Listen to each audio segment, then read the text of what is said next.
Good morning students history में हमने दो चैप्टर्स रीड किए हैं। फर्स्ट चैप्टर था rise of nationalism in Europe, कि यूरोप में नेशनलिज्म का राइज कैसे हुआ।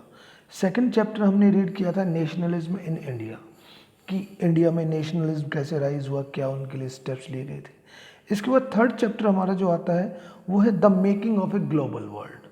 देखिए, जो ग्लोबल वर्ल्ड से मतलब यहाँ पर ग्लोबलाइजेशन से है, कि आपने इकोनॉमिक्स में भी आपके चैप्टर है ग्लोबलाइजेशन, तो ग्लोबलाइजेशन के रिलेटेड है ये चैप्टर, कि किस तरह से जो वर्ल्ड के कंट्रीज़ हैं वो एक दूसरे से इंटरकनेक्टेड है।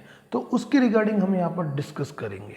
ओके स्टूडेंट्स, तो देखिए फर्स्ट हमारा टॉपिक आता है द प्री मॉडर्न वर्ल्ड। इसमें क्या है, when we talk of globalization we often refers to an economic system, कि जब भी हम ग्लोबलाइजेशन के रिगार्डिंग बात करते हैं तो हम इकोनॉमिक सिस्टम को देखते हैं, कि ग्लोबलाइजेशन में हम ये समझते हैं कि इकोनॉमिक सिस्टम है पूरी तरह से, वो आर्थिक रूप से उस पर डिपेंड करता है। और जनरली ये लगभग आज से 50 ईयर्स एगो 50 साल पहले ग्लोबलाइजेशन की शुरुआत हुई थी। But as you will see in this chapter the making of the global world has a long history. लेकिन इस चैप्टर में हम देखेंगे कि ये ग्लोबलाइजेशन कोई 50 ईयर्स पुराना नहीं है, इसकी हिस्ट्री काफ़ी पुरानी है, कि काफ़ी पुराना ग्लोबलाइजेशन यहाँ पर हो रहा है। The making of the global world has a long history of trade के regarding, migration of people in search of work, the movement of capital and much else, कि इसमें हम काफ़ी चीज़ों के रिगार्डिंग देखो, जो ग्लोबलाइजेशन होता है केवल इकोनॉमी से रिलेटेड नहीं है, पैसे से नहीं है, ट्रेड से नहीं है, अलावा इसके ट्रेड के अलावा लोग भी हैं, ह्यूमंस भी हैं, इसके अलावा मूवमेंट ऑफ कैपिटल, पैसे का जो एक्सचेंज होता है आप कह सकते हो। इसके अलावा अगर हम बात करें कल्चर, काफ़ी चीज़ें हैं जो कि ग्लोबलाइजेशन में आती हैं। As we think about the dramatic and visible signs of global interconnectedness in our lives today, और देखिए ग्लोबलाइजेशन का आज हम अपने लाइफ में देखते हैं कि किस तरह से वो इंटरकनेक्टेड है।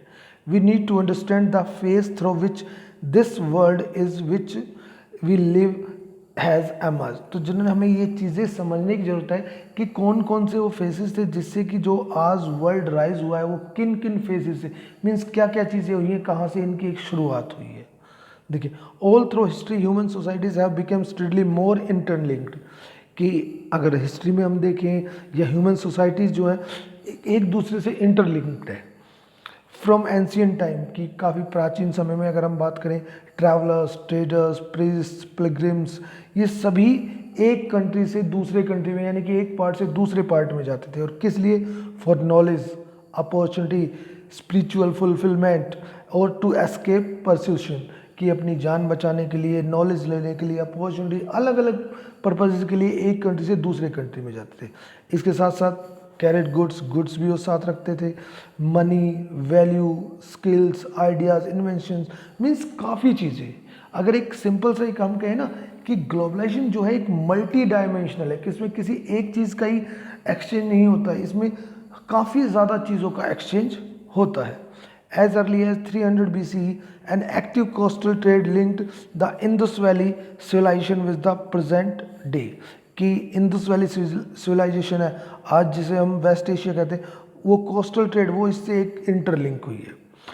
For more than a millennia, cowries, the Hindu kodi और सी सेल्स होते हैं कोडी। जनरली हम अपने जो इसमें अपने इंडिया में हम कोडीज़ को यूज़ करते थे, और कोडी पहले एज ए करेंसी को यूज़ किया जाता था मालदीव्स में। मालदीव से फिर ये चाइना और ईस्ट अफ्रीका में फैली, तो कोडी होती है। आप जनरली घरों में आप देखेंगे तो आपको ये चीज़ें मालूम हो जाएगा। The long distance spread of disease carrying germs में be traced as far back as the 7th centuries. और जनरली देखो, इसके साथ साथ जो डिजीज़ है, डिजीज़ भी स्प्रेड होती हैं, कि एक आदमी अगर बीमार है तो दूसरे कंट्री में जाता है तो वो बीमार हो जाता है। जैसे कि आजकल आपने देखा होगा कोविड-19 जो कोरोना वायरस है, ये क्या है, चाइना से इसकी शुरुआत हुई, लेकिन आजकल वर्ल्ड ग्लोबलाइजेशन हो रहा है तो एक दूसरे से कनेक्टेड है, तो आज ये पूरे वर्ल्ड में बीमारी फैल चुकी है। तो ये चीज़ें, तो कहने का मतलब सभी चीज़ों का एक्सचेंज होता है, चाहे वो डिजीज़ हुई, चाहे कोई मटेरियल हुआ, चाहे कोई नॉलेज हुई, चाहे कल्चर हुई, सभी चीज़ों का एक्सचेंज होता है। ओके स्टूडेंट्स, आगे देखिएगा, silk route link the world, कि सिल्क रूट ने वर्ल्ड को एक दूसरे से कनेक्ट किया था। सिल्क रूट कौन सा था? सिल्क रूट वो था जहाँ से कि सिल्क जनरली ट्रेड के लिए यूज़ किया जाता था, सिल्क को ले जाया ला जाता था। देखिए, the silk route are a good example of vibrant pre modern trade and cultural links between distant part of the world, कि आज वर्ल्ड के जो डिफरेंट पार्ट्स एक दूसरे के साथ लिंक हैं, उसका एक गुड एग्जाम्पल है सिल्क रूट, कि सिल्क रूट के थ्रू ये एक दूसरे से कनेक्टेड हुए। The name silk route point to the importance of west bound Chinese silk cargoes along this route, कि इससे जो सिल्क रूट होता था, इससे जनरली चाइनीज सिल्क वगैरह के कार्गोज होते थे वो इस रूट से जाते थे। Historians have identified several silk routes overland and by sea, जो हमारे हिस्टोरियंस है, इतिहासकार है, उन्होंने ऐसे कई सिल्क रूट्स को फाइंड आउट किया है, आइडेंटिफाई किया है लैंड के, बाय सी, जो कि एक दूसरे कंट्रीज़ को, इवन एशिया, अफ्रीका और इवन आप कह सकते हो कि यूरोप को एक दूसरे से कनेक्ट करा था, यानी कि एक दूसरे में आने जाने का जो रास्ता है। They are known to have existed since before the Christian era, और ये जो है क्रिश्चियन ईरा जो स्टार्ट हुआ था उससे पहले ये से जाने जाते हैं। And thrived almost till the 15th century, और लगभग 15th सेंचुरी तक ये कंटिन्यू रहे थे। But Chinese poetry also travelled the same route, Chinese poetry थी उसने भी इसी रूट से ट्रैवल किया। एज डिड टेक्सटाइल्स और स्पाइसेस जो थे वो इंडिया से जनरली इसी रूट्स के थ्रू वर्ल्ड के दूसरे पार्ट्स में जाते थे। गोल्ड और सिल्वर ये तो चीज़ें थी जो हमने अभी पढ़ा ना, कि पोएट्री या इसके अलावा आप कह सकते हैं स्पाइसेस या जो टेक्सटाइल है, ये तो एशिया से यूरोप में जाते थे, लेकिन यूरोप से गोल्ड और सिल्वर जो है वो भी इसी रूट के थ्रू एशिया में आए हैं।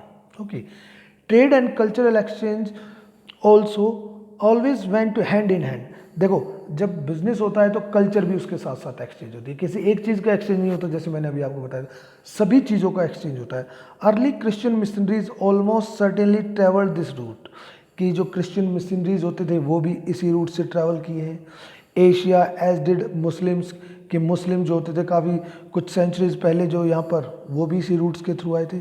Much before all this Buddhism, कि बुद्धिज़्म जो ईस्टर्न इंडिया से वर्ल्ड के दूसरे कंट्रीज़ में स्प्रेड हुआ था। तो ये जितनी भी चीज़ें हमने पढ़ी ये सिल्क रूट्स के थ्रू एक कंट्री से दूसरे कंट्री में एक्सचेंज हुई है, एक कंट्री से दूसरे कंट्री में गई है। तो सिल्क रूट का इसमें काफ़ी ज़्यादा इंपॉर्टेंस आता है। ओके स्टूडेंट्स, नेक्स्ट टॉपिक है food travels, spaghetti and potato.